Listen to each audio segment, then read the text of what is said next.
का मौका ना आए। आने दो समय, शमशान ना रहेंगे। दादी मरेगी तो 4-6 दिन में लोग दादी की आज एक टांग खा लेंगे, कल दूसरी खा लेंगे, फिर हाथ खा लेंगे, फिर पेट वगैरह खा जाएंगे। ऐसे पूरी दादी को फिनिश कर देंगे खा पी के। और कलयुग आने दो,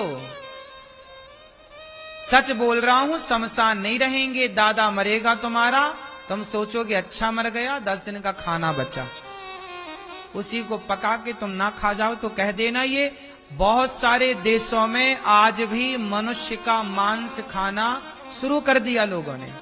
आप कितने लोग जानते हैं इस बात को कि आज बहुत सारे जगह लोग इंसानों का मांस, जब जो मुर्गा का खा सकता है, सुअर का खा सकता है, जो सांप खा सकता है, जो हर जीव जंतु मेंढक खा जाए, वो आदमी को खाने में कितनी देर लगाएगा। आदमी का तो और सॉफ्ट है, बकरे का तो फिर भी थोड़ा कड़ा लगता होगा, खाने वालों को भगवान जाने कैसा लगता होगा। क्यों जी? जो आदमी सब खा रहा है, समझो ना, आज चाइना है, सब खाता है, सांप खाए, मेंढक खाए, टिड्डी खाए, चने की इल्ली खा जाए। चने में नहीं इल्ली हो जाती है अपने यहां भारत में, चने इल्ली, इल्ली समझते हो? सब खाता है चाइना का आदमी। जब आदमी सब खा रहा है तो आदमी को खाने में और कितनी देर लगाएगा। सोचो हम किस समय की बात कर रहे हैं, आने वाले टाइम। आदमी कहां जा रहा है। इसलिए कहता हूं, अपनी इंसानियत ना भुलाओ। अच्छा एक बात बता दूं, एक बात बताऊं, उत्तर देना, प्रश्न पूछता हूं। आज कोई बकरा के मांस में पकाने वाला होटल का आदमी यदि बकरे के मांस में थोड़ा सा आदमी का मांस मिला दे तो खाने वाले को पता थोड़ी लगेगा कि ये बकरे के ही खा रहे हैं, कि मुर्गे के ही खा रहे हैं, कि आदमी का खा रहे हैं? पता लगेगा। कितने लोग तो ऐसा करते पकड़े गए। जैसे कुछ शेर होते हैं, शेर, वो शेर ना नरभक्षी हो जाते हैं। कुछ शेरों को आदत लग जाती है आदमी खाने की, एक आध बार किसी को खा गए तो शेर को ना लत लग, क्योंकि इंसान का मांस सबसे अच्छा है। शेर को तो रोज वो खाता है जंगल का, आदमी खाया तो उसे लगा यार तो बहुत बढ़िया है, कम मेहनत लगती है फाड़ने वाड़ने में, तो शेर बन जाता है नरभक्षी। कई बार जंगलों में शेर बन जाते हैं, सुना कि नहीं? नरभक्षी शेर सुना? ऐसे ही नरभक्षी नर बन गया है आज। कई देशों में तो लोग खा रहे हैं। और ये टाइम ज्यादा ना लगेगा, बहुत कुछ ही वर्षों में आपको ये सुनने को, बहुत ज्यादा सुनने को मिल जाएगा कि आज फलाने के दादा मर गए हैं तो पूरे समाज का निमंत्रण है, चलो दादाजी को खाने चलते हैं। जैसे लोग नहीं भोज रखते, तो दादा मरे तो दादा का भोज में दादा को ही रखा पका के, सारे गांव के मिलके खा जाएंगे दादा की, कोई पांव खा जाए, कोई उंगली खा जाए, कोई आंख खा जाए। सही है कि नहीं?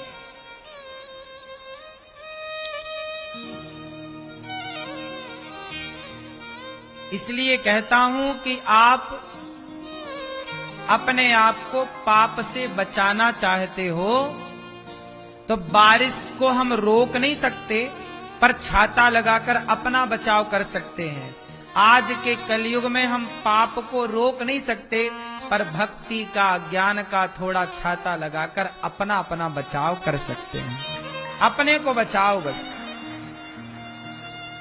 तुम ना उलझना पाप में, तुम ना मांसाहार की ओर जाना, तुम मनुष्य से दानव ना बनना, तुम मानव से देवता बनने का प्रयास करना। इतनी सी बात। क्योंकि लोग आज मनुष्य से देवता नहीं, दैत्य बनने के रास्ते पर चल पड़े हैं। सही है कि गलत? भगवान ने पूतना मौसी का उद्धार कर दिया, दूध पिया, जहर पिया, प्राण पी गए। पूतना को मार दिया भगवान ने, क्योंकि पापनी है, तार दिया। करवट बदले शकटासुर आया, भगवान ने शकटासुर को मार गिराया। फिर तृणावर्त आया, बवंडर के रूप में भगवान ने तृणावर्त को भी फिनिश किया, मार दिया। अब भगवान का नामकरण संस्कार हुआ। हमारे सनातन धर्म में कितने संस्कार हैं? बोलो। हमारे यहां 16 संस्कार हैं और सभी संस्कार बढ़िया। कितने संस्कार होते हैं सनातन धर्म में? भैया बताओ। 16। पहला बताओ। नहीं मालूम? भैया बताओ, पहला संस्कार क्या होता है? हैं? कौन कौन? गर्भाधान संस्कार। पहला संस्कार क्या?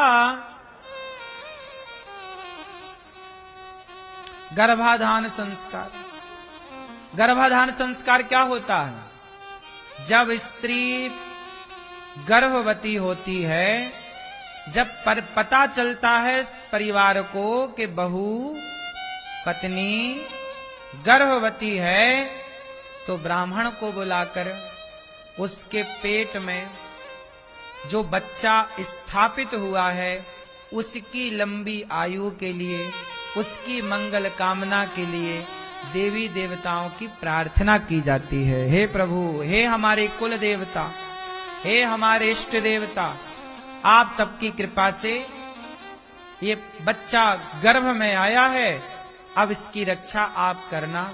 और कन्याओं को बुलाकर उस बच्चे के निमित्त भोजन करा दिया जाए। ब्राह्मणों को भोजन करा दिया कि भाई आशीर्वाद दो, क्योंकि बच्चा स्वस्थ रहे। संस्कार में कलश जलाकर के इत्यादि थोड़ी सी पूजा भी होती है। विधान तो सब तरह के हैं। गर्भाधान संस्कार।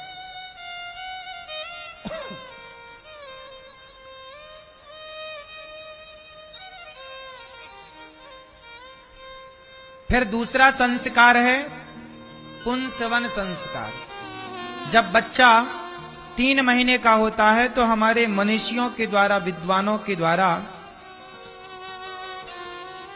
पुंसवन संस्कार कराया जाता है, ताकि बच्चे के भीतर संस्कार प्रकट हों और उसके माता पिता को अच्छी बातें सुनाई जाती हैं। क्योंकि माँ बाप जैसे आचरण वाले होते हैं, उनके आचरण का प्रभाव बच्चे में पड़ता है। तो माँ बाप को बढ़िया सी कथा, बढ़िया सा मार्ग बताया जाता है कि अब से इन नियमों का पालन करना, ताकि आपके आचरण का प्रभाव बच्चे पर पड़े, अच्छे या बुरे।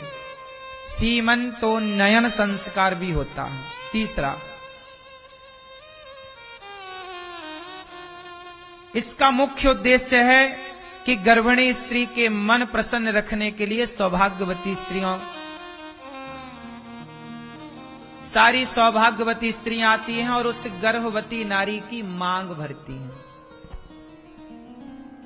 ताकि तुम्हारा सुहाग और तुम क्योंकि जब स्त्री मां बनती है ना, तो स्त्री मां तो बनती है, पर स्त्री पर भी खतरा मंडराने लग जाता है। कई बार गर्भ बच्चा पैदा करने में स्त्रियों की मृत्यु हो जाती है। तो सौभाग्यवती नारियों को बुलाकर उन नारियों से उसकी मांग भरवाई जाती है और मंगल कामना कराई जाती है कि इसका जच्चा बच्चा तुम दोनों सदा स्वस्थ और सुखी रहें। ये सीमंतोन्नयन संस्कार है। फिर होता है जात कर्म संस्कार। जात कर्म संस्कार होता है जब बच्चा पैदा होता है। अभी ये सारे संस्कार तब के हैं जब बच्चा पेट में है, अभी बाहर नहीं आया। अब बाहर आया तो पैदा होते ही पहला संस्कार जात कर्म। जात कर्म का क्या काम है? नालक छेदन, मां से बच्चे का जो जुड़ा रहता है नाल नरा, उसे काटना। क्या होता उसे? वो काटना भी एक संस्कार है। साथ ही बच्चे को नहलाना, नहला के मां का दूध पिलाकर उसे भगवान के चरणों में समर्पित करना कि प्रभु ये आपका दिया प्रसाद है। ये है जात कर्म संस्कार। फिर आता है नामकरण संस्कार। नामकरण में बच्चे का नाम रखा जाता है कि आज से बच्चे का ये नाम, जन्म का नक्षत्र, जन्म का समय निकालकर राशि क्या कहती है, कौन सा चरण आया। 27 नक्षत्र होते हैं और प्रत्येक नक्षत्र के 4 चरण होते हैं। कितने चरण होते हैं? इसलिए हमारे यहां माला में 108 मोती होते हैं। माला में 108 मोती ही क्यों? क्योंकि नक्षत्र 27 और चरण 4। तो क्या हुआ? 27 चौके 27 चौके कितना हुआ? तो आप देख लो। इसलिए हमारे यहां नामकरण जब होता है बच्चे का तो पूरा विधान होता है। फिर क्या होता है? निष्क्रमण संस्कार। निष्क्रमण मतलब बच्चा जन्म लेने के कुछ दिन तक मां घर से नहीं निकलती ना, फिर निकलती है तो उसे निष्क्रमण संस्कार कहते हैं। कहां जाती है निकलकर? अपने ग्राम देवताओं के प्रणाम। हमारे यहां ग्राम देवता भी होते हैं, स्थान देवता, ग्राम देवता और कुल देवता। कितने लोग इस बात को समझते हैं? कुल देवता कितने लोग जानते हैं? कुल देवता सबके होते हैं। ग्राम देवता कौन जानता है? हमारे गांव के देवी देवता।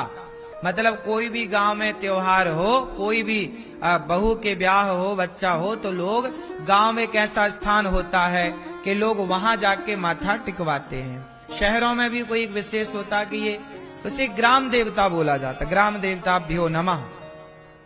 बात सही है? तो ये ग्राम देवताओं को आशीर्वाद, ग्राम देवताओं का आशीर्वाद लेने निकलती हैं, उसे निष्क्रमण संस्कार कहते हैं। जब बच्चा 6 महीने का होता है तब बच्चे का अन्नप्रास संस्कार होता है। अन्नप्रास मतलब बच्चे को 6 महीने में खीर चटाई जाती है। आज से बच्चा खाने लगेगा, अभी तक मां के दूध पर निर्भर था। ये संस्कार 6 महीने बाद होता। आज डॉक्टर आज बता पाए कि 6 महीने तक मां का दूध ही संपूर्ण आहार है। हमारे ऋषि मुनि पहले ही जानते थे 6 महीने तक दूध पिलाओ, 6 महीने के बाद अन्नप्रास संस्कार होगा, जिसे खीर चटाना बोलते हैं। फिर चूड़ा कर्म संस्कार होता है। चूड़ा कर्म संस्कार में क्या होता है? इसमें बच्चे का मुंडन होता है। क्या करते हैं? बाल मुड़वाते हैं तीर्थों में, कहीं कहीं ले जाके। सबकी अपनी अपनी मान्यताएं, कोई कहीं कोई कहीं। इसे कहते हैं चूड़ा कर्म से। ये संस्कार करके बच्चे के माथे पर स्वास्तिक बनाते हैं। क्या बनाते हैं बच्चे के? हल्दी से या रोली से, कुमकुम से। फिर विद्यारंभ संस्कार। बच्चा बड़ा हो, पहली बार स्कूल जाए तो स्कूल जाए तो पहले कॉपी, एक पेन लेकर, कलम, दवाद लेकर आप प्रेम पूर्वक बच्चे को सन सरस्वत्यै नमः, बच्चे के हाथ से पहले मां सरस्वती का स्मरण कराओ। बच्चा पढ़ने गया तो पहले सरस्वती मां, भगवान श्रीमन नारायण का नाम बच्चे का हाथ पकड़वा के लिखवाओ, प्रणाम करवाओ, भगवान को कहो कि प्रभु खूब विद्यावान हो।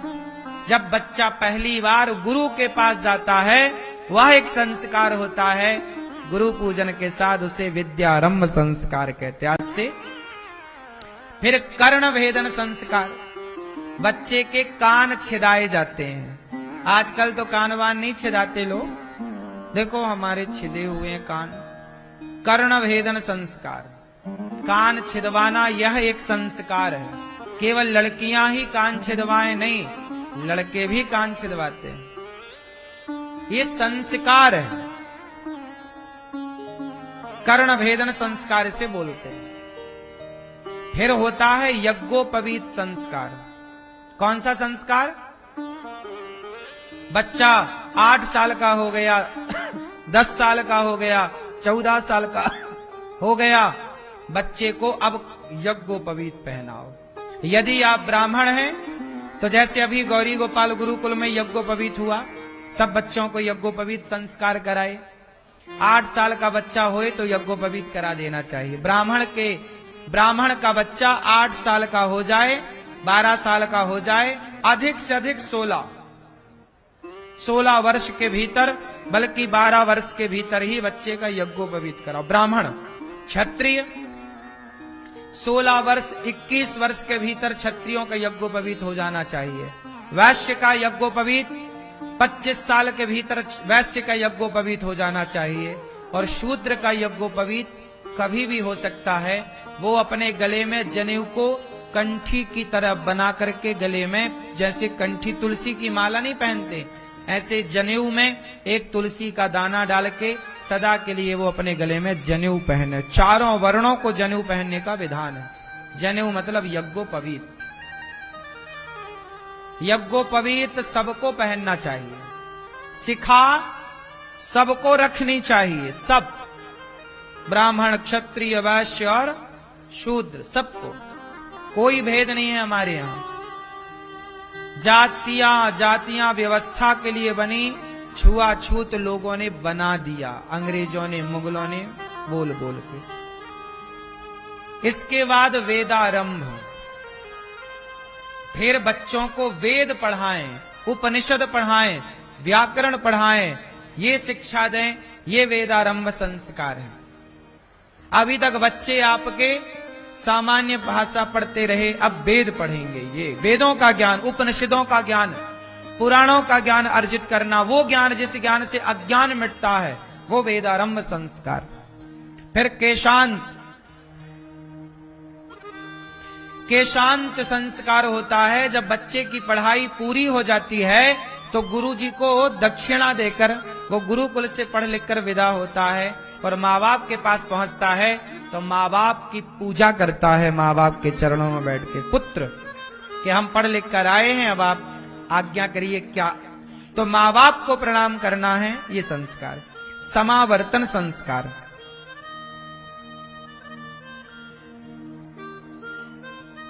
है ना। जब बच्चा पढ़ने गया ना तो केशांत संस्कार, स्कूल में भी मुंडन होता है। जैसे गौरी गोपाल गुरुकुल में बच्चों का मुंडन हुआ, एक केशांत संस्कार है, मुंडन। फिर समावर्तन संस्कार। समावर्तन संस्कार जो पढ़ लिख कर गया तो माँ बाप को प्रणाम किया। फिर इसके बाद जब माँ बाप को प्रणाम किया तो माँ बाप बोले अब पढ़ लिख गए हो, चलो अब विवाह कर लो। तो फिर माँ बाप की आज्ञा से विवाह, तो विवाह संस्कार, जिसे पाणी ग्रहण संस्कार भी कहते हैं। विवाह में कौन सा संस्कार होता है, या ये कौन सा संस्कार है? विवाह कौन सा संस्कार है? हाँ, 16 संस्कारों में विवाह कौन से नंबर का संस्कार है?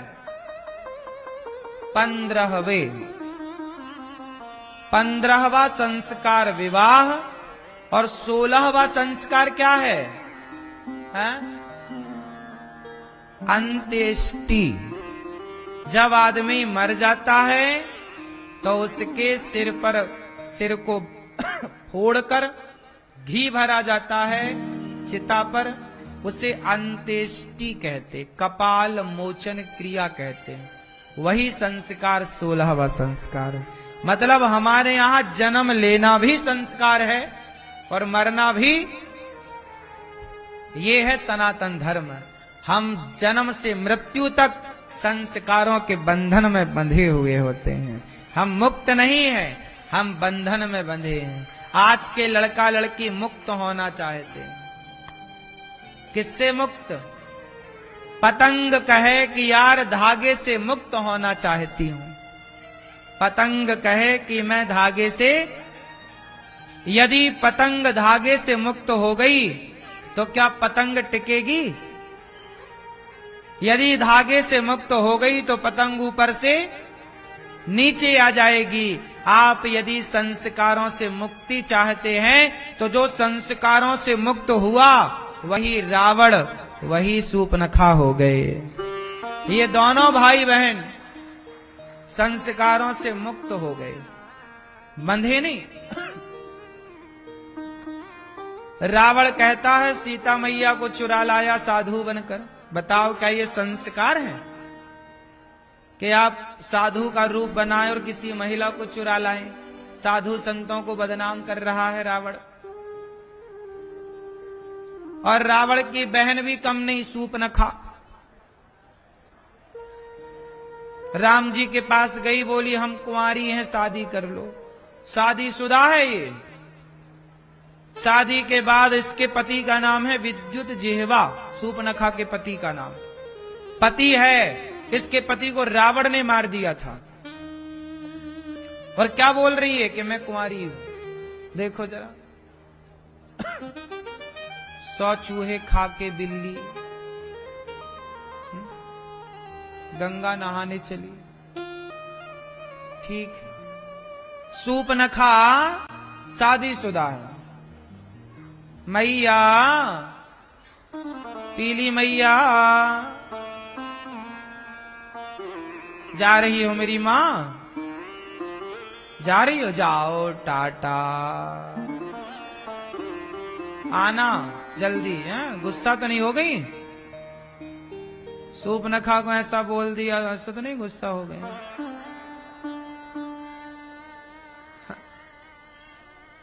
सूर्पनखा रावण की बहिनी। सूर्पनखा जो है वो कह रही है कि हम कुंवारी हैं। अच्छा, सूर्पनखा किसे कहते हैं? सूर्पनखा किसे कहते हैं? जो शादीशुदा है पर शादीशुदा विवाह के बाद भी अपने आप को कुंवारी सी समाज को दिखाए। कई लड़कियां नहीं होती, शादी के बाद मंगलसूत्र का पता नहीं, एक हाथ में यहां तक चूड़ियां तो दूसरा हाथ पूरा खाली। शादी हो गई पर मांग भरी नहीं। ये सब सूर्पनखा की वंशज हैं। विवाह के बाद विवाह के चिन्ह ना होना। सूर्पनखा यही तो है शादीशुदा, पर बता क्या रही है कि मैं कुंवारी हूं। मतलब विवाह के बाद भी कुछ लोग ये बताना चाहते हैं कि अभी हम, अरे नारी का परम सौभाग्य आपके मांग पर सिंदूर है, ये आपका सौभाग्य है, परम सौभाग्य है। पूछो उन नारियों से जिनके मांग का सिंदूर उजड़ गया है। पति है तो लोग वैल्यू नहीं करते, पति नहीं होगा तो समझ में आता है कि पति क्या था। कई बार चीजें मिल जाती हैं ना तो हमें उसकी वैल्यू नहीं होती, जब नहीं मिलती तब हम उसकी कदर करते हैं। बात सही है? पत्नी मिल गई तो कदर नहीं है। जिनको नहीं मिल रही है, 40-40 साल के घोड़े हो गए, उनसे पूछो पत्नी क्या होती है। मरे जा रहे हैं जैसी हो, अंधी लंगड़ी बहरी बस मिल जाए। लोग तो खरीद खरीद के ले आ रहे हैं, 1-2 लाख भैया ले ले, बस दे दे पत्नी। आजकल तो बाजार में सही बताएं पत्नियां भी बिकने लग गई हैं। ये बात सही है कि गलत है? हाँ, आजकल तो मैंने सुना है, देखा नहीं मैंने, सुना है कि आजकल ना 1-2 लाख में। एक आदमी मेरे पास आया था, तब से मेरे को पता चला। एक आदमी आया, बोले महाराज जी मैं पत्नी लाया हूं 80,000 की। लेकिन थोड़ा गड़बड़ हो गई। क्या? बोले लाया मैं, इसे प्यार किसी और से हो गया। मैंने कहा जब लाया ही था तो थोड़ा ब्रांडेड ले आता। थोड़ा और महंगी वाली लाता। ये सच्ची घटना यही बोला मेरे से एक प्रश्नोत्तरी में। तो तब मुझे पता चला कि भाई 80,000 1,00,000 में भी पत्नियां बाजार में। क्यों जी, आप तो रहते हो संसार में, बताओ ये बात सही है कि नहीं है? पैसे दे के पत्नियां बाजार में मिल रही हैं? आप सब कह रहे हैं तो मिल ही रही होंगी। देख तेरे संसार की हालत। आजकल बताओ, बाप अपनी बेटियां बेचने लग गए।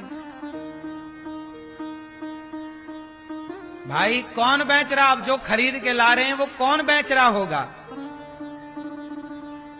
भाई बेचने वाला कोई तो व्यापारी होगा, क्योंकि व्यापारी ना होए तो फिर ग्राहक अकेला क्या कर ले? दोनों से चलता है, व्यापारी भी होगा और तो ग्राहक तो चलो समझ में आ रहा है कि ग्राहक तो बहुत हैं, क्योंकि हो ही नहीं रही है। लेकिन बात यह है कि व्यापारी कौन है? कौन कर रहा है लड़कियों का व्यापार? ये प्रश्न चिन्ह है। कौन है वो बाप ऐसा जो अपनी बेटी को बेच रहा है लाख रुपए में, 2 लाख में, 4 लाख में? ये प्रश्न है। अब इस प्रश्न का उत्तर मेरे पास तो है नहीं।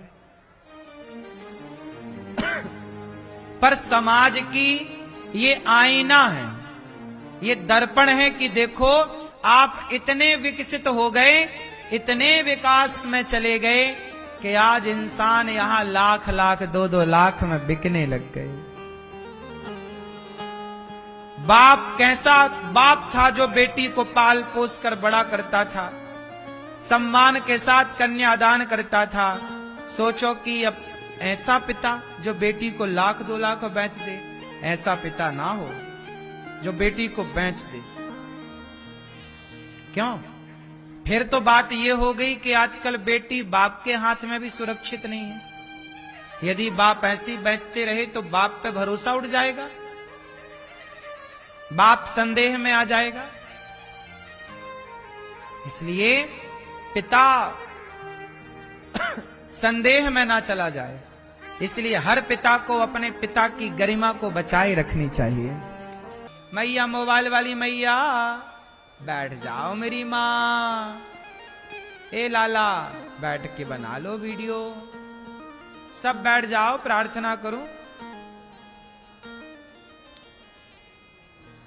भैया, ओ पंचायती भैया, खड़े होके प्रपंच ना करो, बैठ के कर लो।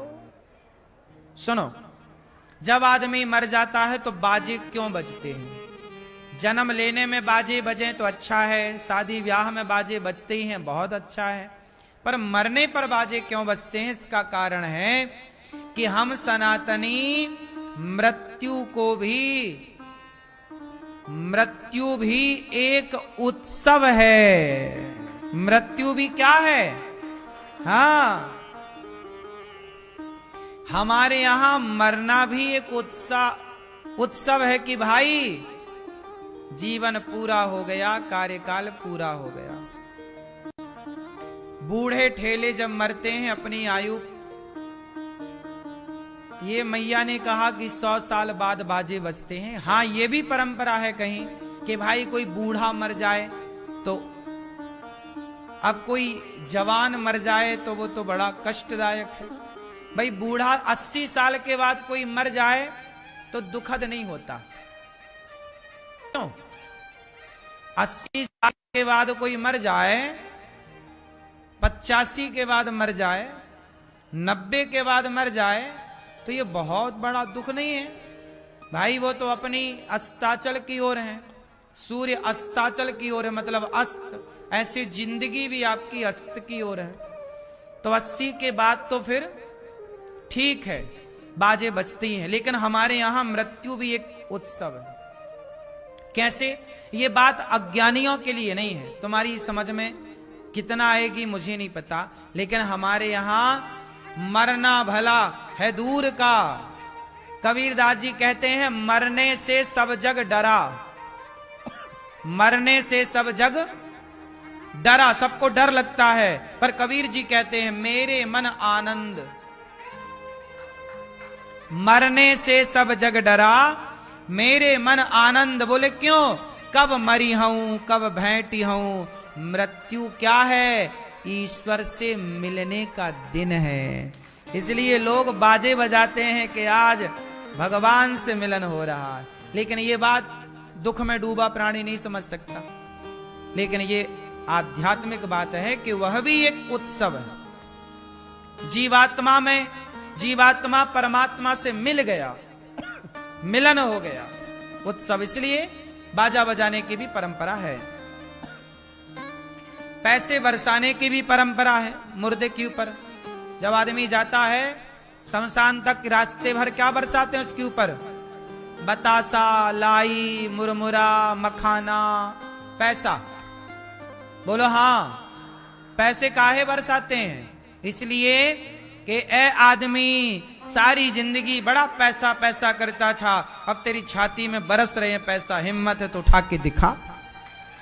दुनिया को बताया जाता है कि पैसों के चक्कर में संबंध ना बिगाड़ो, क्योंकि रिश्ते बड़े हैं, पैसा बड़ा नहीं है। पैसा तो मरने के बाद भी बरसता है। बोलो हाँ। इसलिए पैसों से ज्यादा संबंध को तवज्जो दो, महत्व दो। पैसे के चक्कर में लोग रिश्ते, इसलिए मुर्दे के ऊपर पैसा बरसाकर जीते इंसान को बताया जाता, देख लो तुम भी हाय पैसा करते रहते हो। पैसे के चक्कर में तुमने बाप से रिश्ता तोड़ लिया, अब बरस रहे हैं तुम्हारे ऊपर, उठाओ।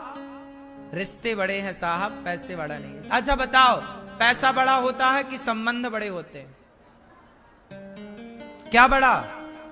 फिर लेकिन आजकल लोग पैसों के लिए संबंध बिगाड़ लेते हैं कि नहीं? बोलो हाँ कि ना?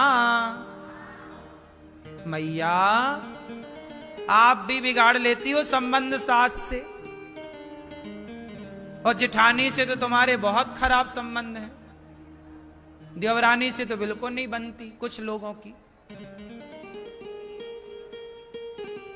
संबंध ना आप लोग बनाते नहीं हैं।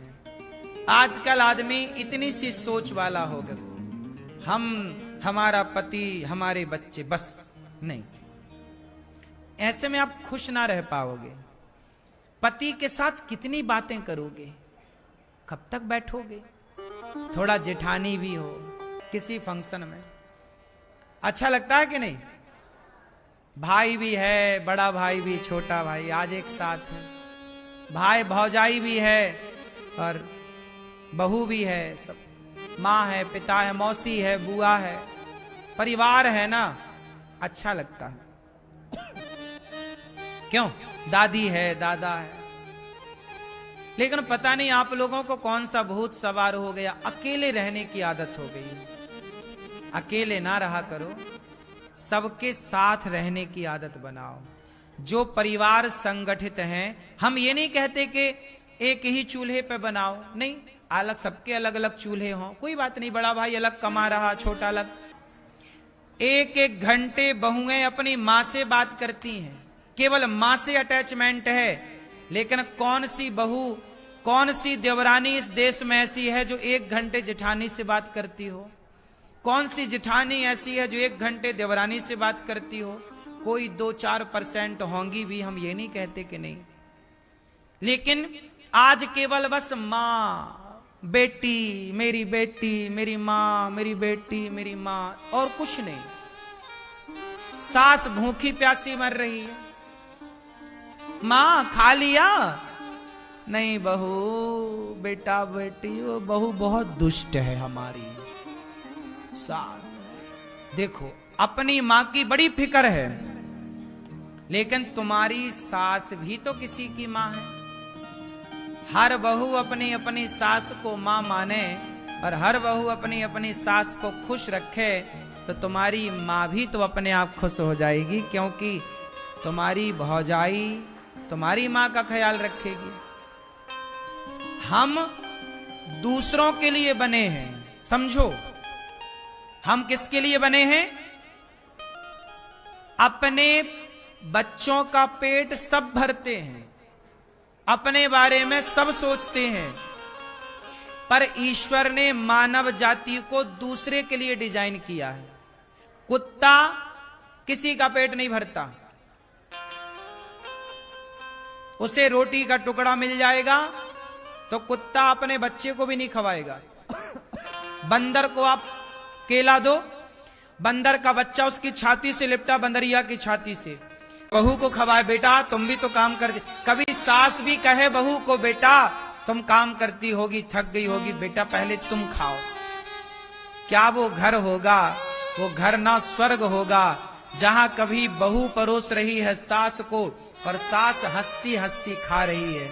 तो कभी सास कहे बहू आज मैं परोसूंगी तू खा। जिस घर में सास बेटी मानकर बहू को परोसे और बहू खाए, वो घर घर होगा क्या? स्वर्ग होगा।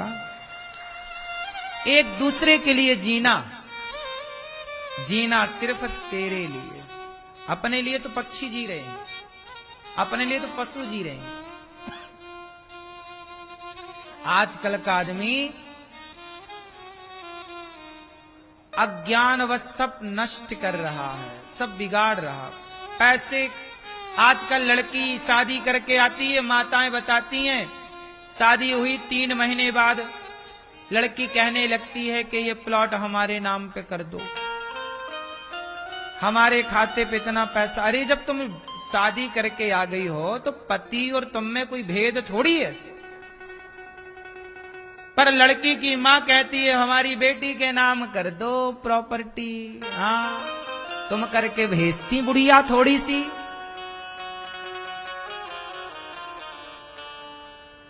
ऐसे चक्कर में आज रिश्ते नहीं चल रहे, क्योंकि रिश्तों में आजकल समर्पण नहीं, लालच है। आजकल सबको पैसा चाहिए, पति से कोई मतलब नहीं, पैसा चाहिए पैसा। क्यों जी, ये बात सही है। आजकल शादी मैया बहुत कठिन होगी करना। शादी करो, लड़की 3 महीने बाद नखरे दिखाने लग जाती है, प्रॉपर्टी चाहिए, भाग जाती है मायके। शादी होगी पर रह कहां रही है? मायके में, ससुराल में नहीं रहती। लड़की की मां, अच्छा बताओ, लड़की का घर बिगड़े तो गलती किसकी होती है?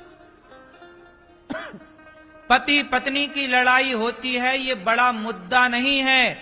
कौन इस धरती में ऐसे पति पत्नी थे जिन पति पत्नियों में लड़ाई ना हुई हो? सबके घर लड़ाई होती है, हर पति पत्नी लड़ते हैं, लड़ते हैं और एक हो जाते हैं। पति पत्नी की लड़ाई में कभी किसी तीसरे को इन्वॉल्व नहीं होना चाहिए। दोनों अपनी समझदारी से लड़े तुम हो, उलझे तुम हो तो सुलझाओ तुम, तीसरे की, क्योंकि तीसरा यदि एंट्री मारेगा तो वो बुरा ही बनेगा। इसलिए बेटा बहू लड़े, सासू मां तुम चुप रहा करो। तुम लड़े हो, दोनों ठीक हो जाओ, सुलझ लो, हमसे ना बोलो। लेकिन लड़की, अच्छा सच बताओ, बेटियों का घर यदि टूट रहा है, तलाक हो रहे हैं, पति पत्नी के रिश्ते नहीं चल रहे हैं, इसमें सबसे ज्यादा गलती समाज में आपको आप लोगों से पूछ रहा हूं, आप लोगों को सबसे ज्यादा गलती किसकी दिखी? बोलो। लड़की गलत होती है कि लड़का गलत होता है, कि लड़के की मां गलत होती है, कि लड़की की मां गलत होती है? कौन किसकी गलती जरा बताइयो, सब बताओ, किसकी गलती? नहीं, केवल महिलाएं बोलेंगी, पुरुष चुप रहो। मैयाएं बोलेंगी, बताओ किसकी गलती से बेटी का घर बिगड़ता है? बोलो। हम पुरुष लोग काहे बोले?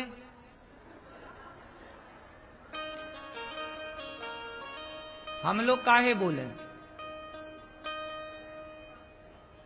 बिगाड़ तुमने किया है, तुमने घर चलाने वाले संस्कार नहीं दिए, घर निभाने वाले, संबंध निभाने वाले संस्कार नहीं दिए। क्योंकि बेटियों की जरूरत तो हर घर को है। आज तुम्हारी बेटी है तो कल तुम्हारे घर भी किसी की बेटी आएगी, और जो गलत पाठ तुम अपनी बेटी को पढ़ा रही हो, कल को तुम्हारी बहू को उसकी मां पढ़ा के भेजे तो घर तो तुम्हारा भी बिगड़ेगा। इसलिए हर मां को ऐसा पाठ पढ़ाना चाहिए कि बेटी आज से तुम्हारा घर वही है, और सास ससुर को भी बहू नहीं, बहू को बेटी के रूप में स्वीकार कर लेना चाहिए। इतना प्यार दो अपनी बहू को कि उसे अपनी मां की याद ही ना आवे। लेकिन ये थोड़ा बहुत कठिन काम है, क्यों? चलो आप संस्कार देना बस। तो भगवान का नामकरण संस्कार हुआ। जब मुर्दा हो तो उसके ऊपर पैसे बरसाए जाते हैं, इसलिए पैसे के चक्कर में संबंध ना बिगाड़ो। क्या बड़ा है पैसा के परिवार? क्या बड़ा है? किसको महत्व दोगे? जोर से, परिवार। भगवान का नामकरण हुआ, गर्गाचार्य जी ने नाम रखा। कृष्ण और बलराम दो नाम रखे। भगवान थोड़ा बड़े भये, लीला होने लग गई। वत्सान मुंचन क्वचित समय, क्रौंस संजात हासः, स्तेयं स्वादवत्यथ दधिपयः, कल्पितैस्तेययोगैः।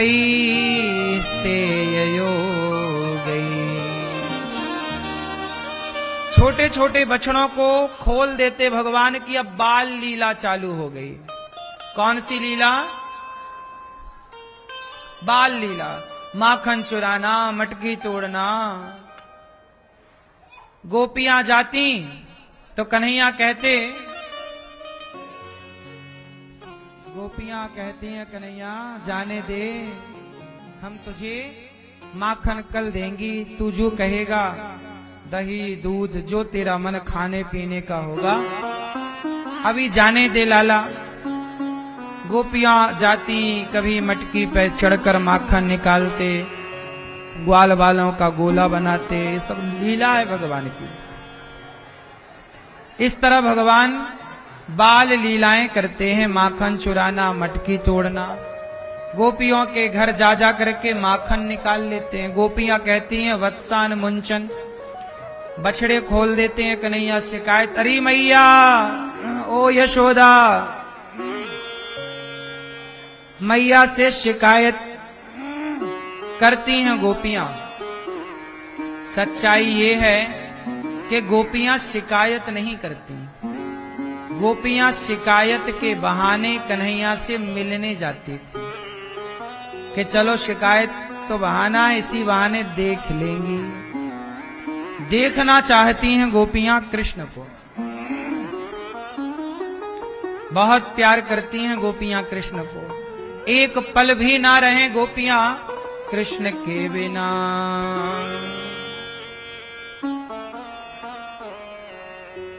अब ये तो माखन चोरी लीला है। एक दिन भगवान ने मिट्टी खाई। मैया ने कहा मुंह खोल। मिट्टी खाई, मुंह दिखाया तो ब्रह्मांड नजर आया। समझ गई यशोदा कि ये भगवान है। पर एक बात बताओ, कृष्ण मनुष्य है कि भगवान है? मैया, ओ मैया,